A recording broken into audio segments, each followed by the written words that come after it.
Voilà, deuxième petite vidéo de la journée, parce que ça continue à trotter dans mes prises de conscience, euh, parce que je voudrais vraiment qu'on puisse intégrer dans la vie, dans la vie de tous les jours, dans l'existence, les 7 principes. Où est-ce que je peux les voir dans ma vie? Alors, je vais parler cette fois-ci de nouveau du 5e principe de rythme, qui est complètement lié au 4e principe des polarités. C'est-à-dire qu'il n'y a pas de rythme sans polarité d'office. Enfin, tous les principes se tiennent, mais ces deux-là, franchement, ils se tiennent ensemble. Donc, pour de nouveau parler, toujours d'après mes propres expériences, c'est plus simple. Mais comme tout le monde, je suppose, j'ai des humeurs qui ne sont pas constantes, ne fût-ce que sur une semaine. Je peux me réveiller le lundi avec pleine de joie de vivre, et même parfois dans la journée, les humeurs changent, et puis parfois même d'une heure à l'autre. C'est pour dire, ça c'est le rythme déjà, d'accord? Mais si je ne comprends pas comment fonctionne la loi des rythmes, si je ne comprends pas qu'il y a d'office toujours une polarité, que je ne peux pas lutter contre le rythme, je ne peux pas. Et je ne peux pas lutter contre le fait que tout est polarité, qu'il y a systématiquement le contraire. Je veux dire, excellente humeur, très très mauvaise humeur par exemple, on va prendre ça. Donc je me réveille un lundi tout à fait de bonne humeur, malgré les difficultés, malgré les choses. J'ai un moral magnifique, je me sens bien, j'ai confiance, je vis bien. Et puis le lendemain, ah, c'est bizarre, c'est peu la même chose. Parce qu'en effet, il y a le balancier. Et donc, ce que je peux comprendre avec les exemples de la loi du rythme et la loi du est-ce que vous m'entendez bien avec ça? Je suppose que oui quand même. Avec la loi du rythme et la loi des polarités, c'est que je prends ici, d'accord? J'ai mais c'est très très très très très très très très très long. Hein? Si je mets sur une ligne horizontale les polarités, je peux les mettre comme je veux au fait, hein? Mais elles sont toujours la loi des polarités, la loi des opposés. Donc on reprend, bonne humeur, mauvaise humeur, mais vous mettez ça vraiment dans un grand infini. Moi, je me situe par exemple entre ces deux ici. Je dis je suis plutôt toujours de bonne humeur, ok? Et donc, je me situe sur cette lignée à un certain degré, parce que la seule différence qu'il y a entre les deux, c'est la différence de degré. Très, très, très, très, très, très bonne humeur, très, très, très, très, très, très mauvaise humeur, d'accord? Et sur ces degrés, je suis là. Mais tout d'un coup, ici, pour moi, le lendemain, je me dis, oh mon Dieu, je suis de mauvaise humeur, alors que comparé à quelqu'un qui est de très, très, très, très, très mauvaise humeur, il va dire, tu rigoles? Mais tu as tout le temps le moral. Vous comprenez les points de vue. Pour une personne, je serais mais complètement toujours bien dans ma peau, le moral, tout ce qu'il faut. Mais selon mon point de vue, ah ben non, par rapport à hier, non, je suis pas aussi bien qu'hier. Donc je conclus, je suis de très mauvaise humeur. Alors qu'au fait, c'est là où le balancier joue. Si je dis je suis de très mauvaise humeur, je risque de prendre un balancier assez avec des grands écarts. Okay, c'est que je peux vraiment passer d'une extrême bonne humeur à une extrême mauvaise humeur, parce que pour moi, je m'imagine, je m'interprète comme ça. Donc, dans le rythme, il y a le pouvoir de neutralisation, c'est-à-dire que je me réveille hier de bonne humeur, là, et puis aujourd'hui, je sens que je suis de mauvaise humeur, mais j'en prends conscience. Je prends conscience. Conscience, c'est savoir ce qui est. Je sais que je suis de mauvaise humeur, donc j'ai conscience que je suis de mauvaise humeur.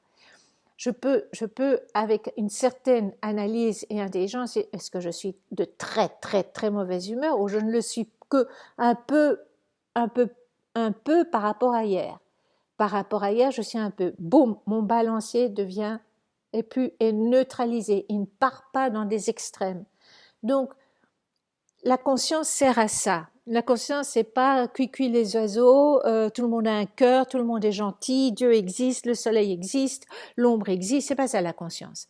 Enfin, c'est ça aussi, mais c'est surtout avoir conscience de où je me situe par rapport aux interprétations, dans cet exemple-ci, de mes humeurs, comme ça pourrait être dans mes interprétations d'abondance financière.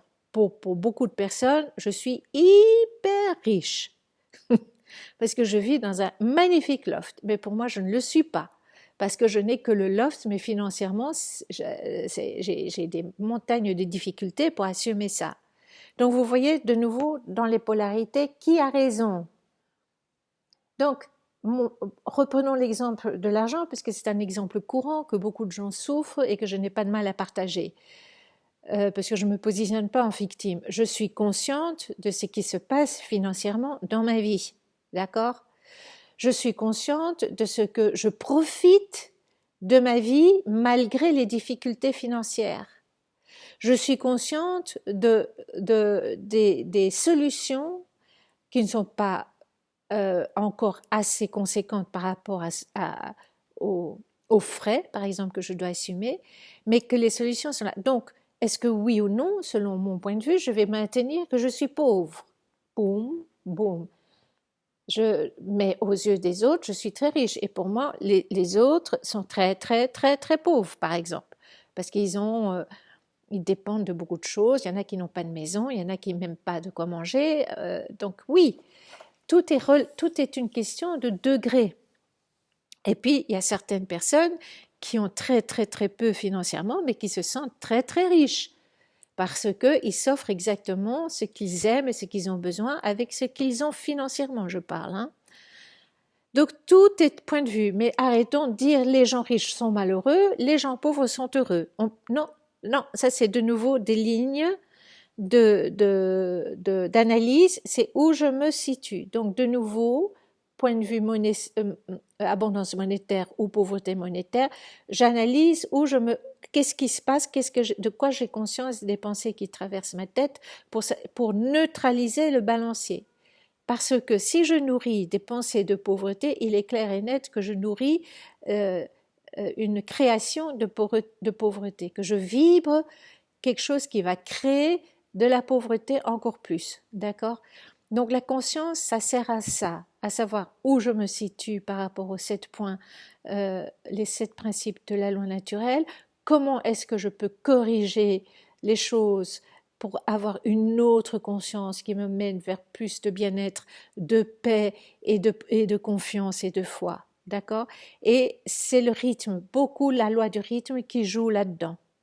Donc, j'observe, tiens, j'étais de bonne humeur hier, entre hier et aujourd'hui, qu'est-ce qui a changé? Pourquoi est-ce que je suis de moins bonne humeur? Ah oui, j'ai lu un truc, j'ai lu ceci, et je me rends compte que ça m'a démoralisée. Donc, je neutralise tout de suite, oui, je l'ai lu, mais est-ce que je le vis? Est-ce que c'est... Non, ça touche d'autres personnes. Ok, est-ce que je peux faire quelque chose?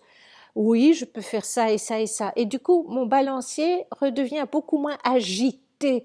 Vous comprenez? Plus ce balancier est petit, plus il bouge vraiment d'un millimètre à millimètre. Comme je disais dans une autre vidéo, j'ai aussi la loi du rythme dans ma relation avec le divin, la spiritualité, pas la spiritualité, le divin, le tout en moi. Il y a des jours où je suis totalement en relation et des jours où je ne le suis pas. Et je vous rappelle que ce n'est pas pour ça que le divin me quitte. Je reprends l'exemple du couple qui vit dans la même maison depuis toujours, mais qui n'ont plus aucune relation, mais ils vivent toujours ensemble.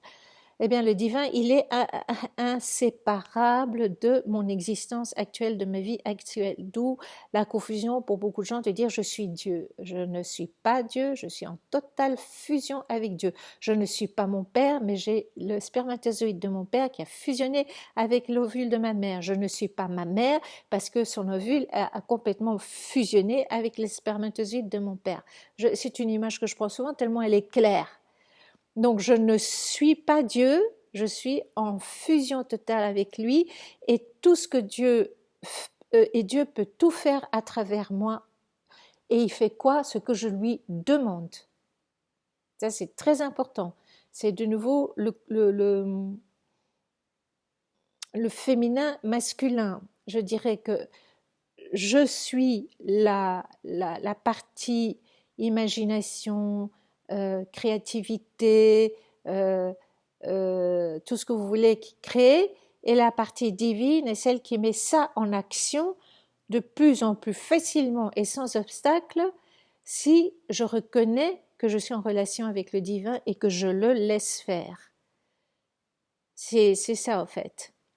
Voilà, 10 minutes, je fais des progrès.